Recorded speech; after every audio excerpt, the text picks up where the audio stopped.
శ్రీగురుభ్యో నమః. హరి ఓం. శ్రీమహాగణాధిపతయే నమః. శ్రీమహాసరస్వత్యై నమః. శ్రీగురుభ్యో నమః. హరి ఓం. అస్మద్గురోః విద్యానందనాథ గురుచరణారవిందాభ్యాం నమో నమః. అస్మద్గురోః కాశ్యపగోత్రపవిత్రం నారాయణతీశ్వరఛాత్రం వందే దాసగుణదాస విస్తం రామానుదాసస్వామినం నమో నమః. రామగుణాభిరామ రఘురామ పరాక్రమ భీమ జానకీ రామ ప్రపన్న రామ బుధరంజిత నామ సుధామ రామ శ్రీరామ దురంత దుర్భర విరామ నిష్కామ జటంసు భక్తి మనసా గురుపాదములాశ్రయం పుమా ముదమున పారిజాత తరుమూలమునందు అతి సూక్ష్మరూపుడై హృది రఘువీరునామమును ఎప్పుడు జపించుచు రామభక్తులన్ వదలక బ్రోచుచుండు ఘను వాయుతనూజుని ధీతిరాజుని యదను దలంచి భక్తి కుమతి గురుపాదములాశ్రయింపుమ. శుక్లాంబరధరం విష్ణుం శశివర్ణం చతుర్భుజం ప్రసన్నవదనం ధ్యాయేత్ సర్వవిఘ్నోపశాంతయే. 2026వ సంవత్సరం జనవరి నెల 12వ రాశి మీనరాశి. ఈ మీనరాశికి ఏలనాడు శని జరుగుతోంది. 2 సంవత్సరాలు నరైపోయింది. మార్చి నుంచి 2వ రాశికి 1వ రాశికి 12 నుంచి 1వ రాశిని వచ్చాడు. మరి మార్చి నుండి April, May, June, July, August, September, October, November, December 9 నెలలైంది. మరి సంవత్సరం 7 నెలల పాటు జన్మంలో శని ఉంటాడు. ఈ జన్మంలో శని వల్ల చాలా కష్టాలు నష్టాలు ఎక్కువగా ఉంటాయి. ఈ రాశి వాళ్ళకి రవి, బుధుడు, కుజుడు బాగున్నారు, కేతువు బాగున్నాడు. మరి 4 గ్రహాలు బాగున్నాయి. ఈ మీనరాశి చాలా బాగున్నదని చెప్పాలి. కానీ ఏలినాడు శని మాత్రం వదిలిపెట్టదు. ఏలినాడు శని వల్ల బాధలు ఎక్కువగా ఉంటాయి. ముందు ఈ రాశివాళ్ళు తప్పనిసరిగా శనికి 19,000 జపం చేయించుకొని నల్లలోములు దారం ఇవ్వండి. ప్రతి శనివారం శనికి అభిషేకం చేయించుకోండి. ప్రతి సోమవారం ఈశ్వరుడికి అభిషేకం చేయించుకోండి. ఈ జన్మం నుంచి ద్వితీయానికి వచ్చే లోపల మీకు చాలా అష్ట కష్టాలు చాలా ఉన్నాయి. వీటి నుంచి బయటపడతారు. నేను చెప్పింది చేస్తే మీకు అన్ని విధాలా బాగుంటుంది. ప్రతిరోజు సూర్యోదయానికి ముందు లేవండి. మరి మొట్టమొదటి చెప్పింది మేషరాశిలో చెప్పాను. భూమి తాకి నమస్కారం చేయటం, అరిచేతులు చూసుకొని నమస్కారం చేయటం, తెల్లవారుజామున లేచి స్నానం చేయటం, దేవుడి దగ్గర దీపారాధన చేయటం, సూర్య నమస్కారం చేయటం, ఇటువంటివన్నీ కూడా ప్రతిరోజు చేయాలి. పొద్దున్నే లేచిన తర్వాత శివాలయానికి వెళ్ళి శివుడి నమస్కారం చేయాలి. మారేడు చెట్టు దగ్గరికి వెళ్ళాలి. దర్శనం బిల్వవృక్షస్య, కళ్ళతో చూడటం వల్ల, స్పర్శనం పాపనాశనం, చేతితో తాకితే పాపం పోతుంది. అఘోర పాప సంహారం, ఏకబిల్వం శివార్పణం. అఘోరం అంటే చెప్పటానికి వీలు లేనటువంటి మహాఘోరాలు చేసినటువంటి పాపం కూడా మారేడు దళాలతో ఈశ్వరుని పూజిస్తే పోతుంది. కాబట్టి పాపం నుంచి విముక్తి కావాలి అంటే పాపం వల్లే ఏలినాడు శనిలో బాధలు పెరుగుతాయి. శని దుర్మార్గుడు కాదు, మంచి టైంలో నీకు చాలా మేలు చేస్తాడు.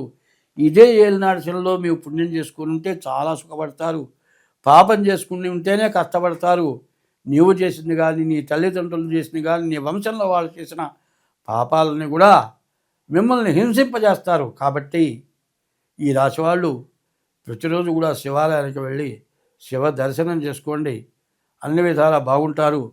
అట్లా కాకుండా ఎప్పుడైనా సరే దేవుణ్ణి స్మరించకుండా మరి అన్నం తినకూడదు. ఎప్పుడు కూడా నివేదన అన్నారు. నివేదన అంటే ప్రతి ఇంట్లో కూడా దేవుడు దీపారాధన చేస్తే బెల్లం ముక్కైనా నైవేద్యం పెడతారు. కాదు, నీవు వండుకున్న పదార్థం దేవుడి దగ్గర పెట్టి నివేదన చేస్తూ ఉంటారు. నువ్వు పెడితే ఆయన తింటలే. నీవు నివేదన అంటే నీకు లోపల ఉన్నది బాధ, ఆ బాధని ఆవేదన, ఆ ఆవేదన చెప్పుకోవటమే నివేదన. ఆ దేవుడికి ఆ విధమైన నివేదన చేసుకొని దేవుడికి నమస్కారం చేసి, అయ్యా నీవే ఇచ్చావు ఇవన్నీ, నీ వల్ల నేను బతుకుతున్నాను అని దండం పెట్టడం. తల్లిదండ్రులకు కూడా ఇదే నమస్కారం చేయాలి.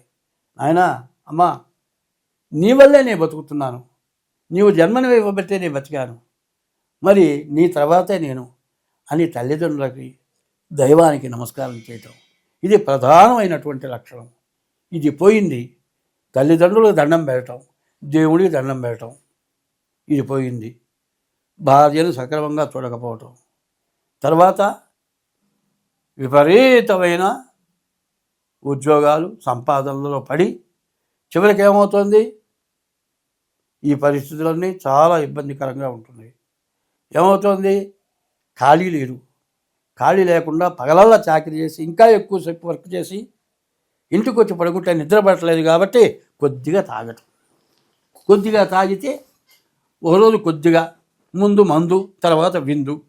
ఈ విందు ఏమిటి, ఏదన్నా ప్రమోషన్ వస్తే పార్టీ. ఏం పార్టీ, తాగటం పార్టీ. ఈ విధంగా తాగటం, రాత్రి 10 గంటలకో తాగి ఇంటికి వచ్చి కాలు చెప్పులు కూడా విడవకుండా ఆ మంచం మీద పడటం, 9 గంటలకో 10 గంటలకో లేవటం. ఈ వచ్చే సంపాదనలో 3 వంతులు తాగటానికి ఖర్చు పెట్టడం. మానవులకు వస్తున్నటువంటి కష్టాలు ఏమిటయా అంటే తాగటం, మదమాంసాలు తినటం, వ్యభిచారం చేయటం, జూదం ఆడటం, చతుర్విధ వ్యసనాలు, తాగటం, మదమాంసాలు తినటం, వ్యభిచారం చేయటం, మరి అందరినీ హింసించడం. ఇవి దీనివల్ల కుటుంబాలు అందరూ కూడా భ్రష్టు పట్టిపోతున్నారు. కానీ చాలామంది తాగిన వాళ్ళ చివరికి నేను చెడిపోయినా నువ్వు చెడొద్దని పిల్లలే చెబుతున్నారు. ఎందుకంటే ఓ చోట ఒక తాగుబోతున్నాడు, వాడు మా ఊళ్ళోనే బాగుంది, మంచినీళ్ళ బావి దగ్గరికి పోయి నీళ్లు తోడుకుంటాం. అక్కడ బురద కాకుండా చుట్టూ సిమెంట్తో ఒక రౌండ్గా కట్టారు. ఆ నీళ్లు బయటకు పోయేట్టుగా శుభ్రంగా ఉండేట్టుగా చేస్తారు. రోజు వాడు పోయి ఆ నీళ్లు పళ్ళల్లో కూర్చుంటాడు. చుట్టూ గట్టు ఉంటుంది, దాని మీద 2 ఏళ్ళకు కూర్చుంటాడు. దుర్మార్గుడని 4 బకెట్లు నీళ్లు తోడి ఆ పెంట అంతా కడుక్కొని నీళ్లు తోడుకొచ్చుకునేవాళ్ళు. వాడు ఎదుటికి వస్తే ఎవరి జేబులోనా డబ్బులు ఇవ్వాల్సిందే. పరమరాక్షసుడు. వాడు పట్టుకొని కొడతాడు, పొడుస్తాడు, ఇట్లా హింసపడుతున్నారు. చివరికి వాడు పెద్దవాడైనాడు, వాడు చావటానికి సిద్ధమైనాడు. కొడుకును పిలిచాడు, నాయనా, నా జీవితం మొత్తం పాపమే చేశారా, తప్పు చేశారా, తప్పు చేశానని వాడికి జ్ఞానం కలిగి వాడు అన్నాడు, నాయనా, నన్ను మంచివాడు అనిపించరా నాయనా అన్నట్ట. వీడు చూచాడు, ఎట్లా ఇంత దుర్మార్గుడిని మంచివాడు ఎట్లా అనిపించాలి, ఎట్లా ఏ మంచి పని చేస్తాయా, నువ్వు ఎవరి కొడుకువయ్యా, చాలా మంచివాడివి, చిన్నవాడివి, మాకు దానం చేస్తున్నావు, మాకు అన్నం పెడుతున్నావు, మీ నాయన ఎవరయ్యా, మీ నాయన పేరు ఏంటయ్యా అని తండ్రిని అడుగుతారు. తండ్రి మంచివాడంటేనే అట్లా అడుగుతారు. దుర్మార్గుడిని ఎవరు అడుగుతారు, ఎవరు అడగరు. దుర్మార్గుడిని మంచివాడుగా ఎట్లా చేయాలి బాగా ఆలోచించాడు. మా నాన్న బావి పళ్ళల్లో కూర్చుంటున్నాడు, నేను బావిలోనే కూర్చుంటాను. చూశారు, బావిలో కూర్చున్నాడు. ఆ పళ్ళల్లో కూర్చుంటే నీళ్ళన్నా తోడుకున్నాం, ఆ నీళ్లు తోడుకోకుండా కూడా తెచ్చేశాడు. తండ్రే మంచివాడు, వీడే పరమ దుర్మార్గుడు అన్నట్ట. అట్లాంటి స్వభావాలు కలుగుతున్నాయి జనాలకి. అటువంటి చెడు అలవాట్లు ఎక్కువైపోతున్నాయి. చెడు నుంచే మంచిగా మారాలి. మంచిగా మారడం కోసం చెబుతూ ఉన్నా. ఈ చెప్పేది ఎవరిని గురించి కానీ, ఎవరిని విమర్శించడం కాదు, కానీ ఎవరికి వాళ్ళు దుర్వ్యసనాల్లో పడ్డప్పుడు మనస్ఫూర్తిగా లోపల బాధపడుతున్నారు. ఆ బాధ చెప్పుకోలేకపోతున్నారు. ఇంటికి వచ్చిన తర్వాత ఎవరన్నా ఏదన్నా అంటే వాళ్ళు ఎక్కడ లేని కోపం వస్తుంది. కోపం రావటం కాదు, ఆలోచించాలి. ఆలోచించి మంచిగా బ్రతకాలి. మీరు కాదు, మిమ్మల్ని నమ్ముకున్న వాళ్ళని బాగు చేయాలి. ఇట్లా ఉండాలి. అంటే వాళ్ళ బార్లు చూస్తున్నాం, క్యూలో ఎక్కడైనా సరే క్యూలో ఉంటున్నారు జనం, విపరీతంగా జనం ఉంటున్నారు. ఇటువంటి అలవాట్లు పోవాలి. ప్రభుత్వం కూడా ఇటువంటి దాన్ని సపోర్టు చేయకూడదు. దీనివల్ల ప్రజలంతా పాడైపోతున్నారు. కాబట్టి అందరికీ కూడా నేను తప్పు చేశానేమో అనుకుంటున్నాను, ఇట్లా చెప్పడం తప్పేమో అనుకుంటున్నాను. నా తప్పు కనుక ఏదైనా ఉంటే ఇట్లాంటి దాంట్లో ఎవరికైనా కోపం వస్తే నా తప్పు నాకు వదిలేయండి. నేను ఏదైనా తప్పు చేశాను అనుకుంటే దండం పెడుతున్నా, క్షమించండి. ఇంతకంటే నేను చెప్పగలిగేది ఏమీ లేదు. నేను చెప్పింది మంచి తప్పితే చెడు కాదు. నన్ను చెడుగా ఎవరు ఆలోచించద్దు. స్వస్తి.